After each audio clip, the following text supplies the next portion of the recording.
Hello, my name is Lori Jarvis, and I'm here to talk to you about my practicum experience at the Congressional Health Department at Baptist Health South Florida in Miami-Dade County. Over the past few months, I have attended 10 health fairs, 3 workshops, 3 training programs that covered health services and health promotion activities. I have observed just how the faith community has stepped up to provide much-needed services to those in need. My host site, Baptist Health, is a faith-based force for health, well-being, and medical excellence. Through a literature review, I have discovered that numerous studies have indicated how health fairs can fill an unmet public health need through the dissemination of health information and the provision of health services.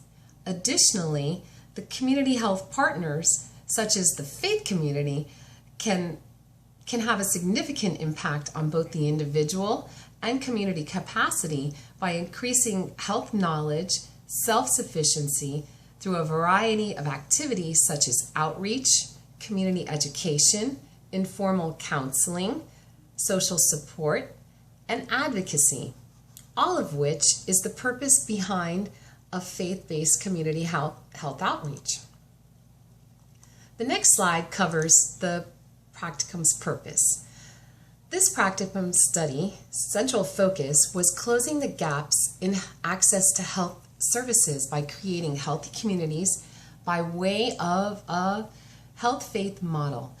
It sought to solve the underlying problem of access to health services in South Florida, specifically Miami-Dade County, through a partnership with local churches, as well as to better understand or to shed more light on the purpose of a health-faith model design and the partnerships between faith-based organizations. The health-faith model is designed to incorporate health and faith, and it's focused on healing the mind, body, and spirit of an individual. It is a holistic model that views the human being as more than a medical patient. Through the joining of faith and health, it meets the person's physical and spiritual needs. The next slide covers the features of faith-based programs. Typically, most faith-based programs are partnerships that are privately funded and they receive little to no federal funding.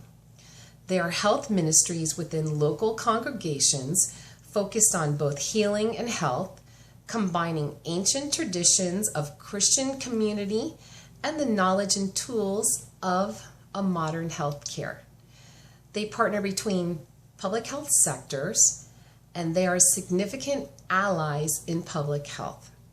Faith-based programs can improve health outcomes through health promotion programs offered through their partnership with the church. Faith-based programs can provide much-needed preventative health and social services to the at-risk population as well. The next slide addresses the problem. The underlying problem in South Florida is the increasing gaps in access to health services, as we mentioned before.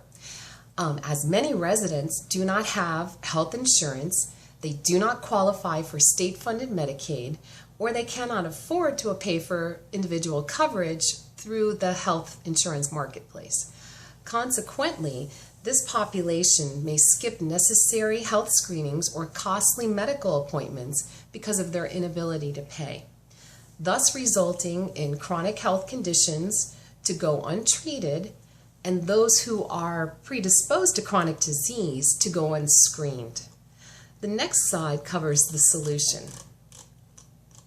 The solution is addressing the gaps through the provision of free health screening services, education, training, and resources to the faith community.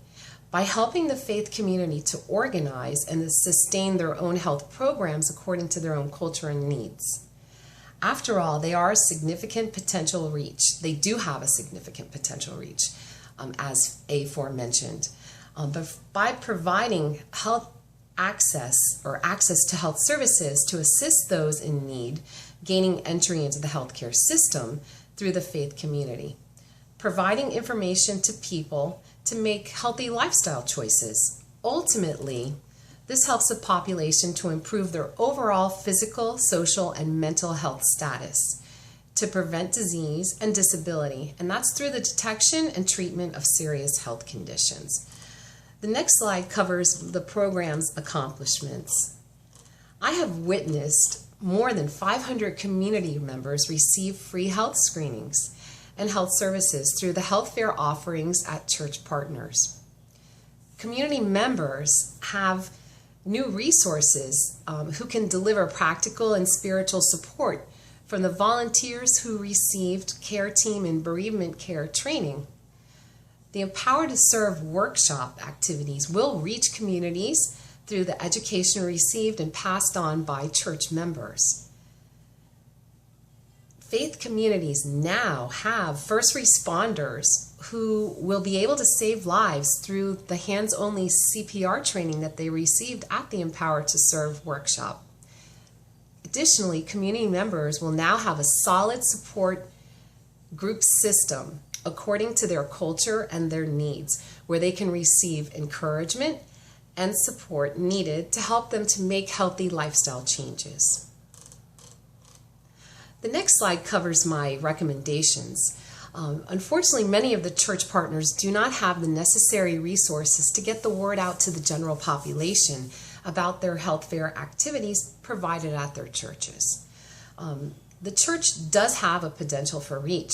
Unfortunately, they are not far-reaching as they should be, unfortunately, in which that is a significant shame.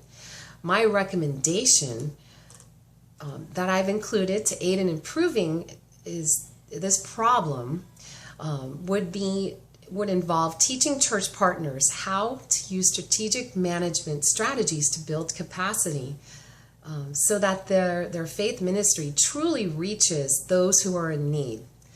How to get more out of their faith ministry from social media, through Facebook, Twitter, or YouTube, through videos.